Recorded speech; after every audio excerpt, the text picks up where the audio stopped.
pour moi, la grande différence entre l'Internet d'aujourd'hui et l'Internet des années 2000, c'est que à l'époque, au début, entre 2000 et 2010, on va dire, c'était une sorte de Far West dans lequel on allait sur des sites un peu au hasard et parfois on trouvait un site très cool et on le partageait, c'était comme une petite pépite cachée.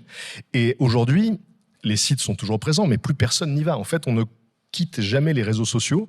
C'est les réseaux qui t'envoient des messages. Voilà, on clique sur des liens qui nous emmènent parfois vers des sites, puis après on ferme le site et on revient sur le réseau social, quoi.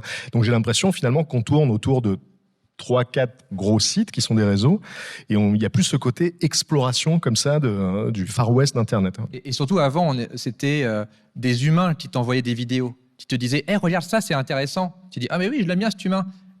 Maintenant, c'est YouTube qui te l'envoie.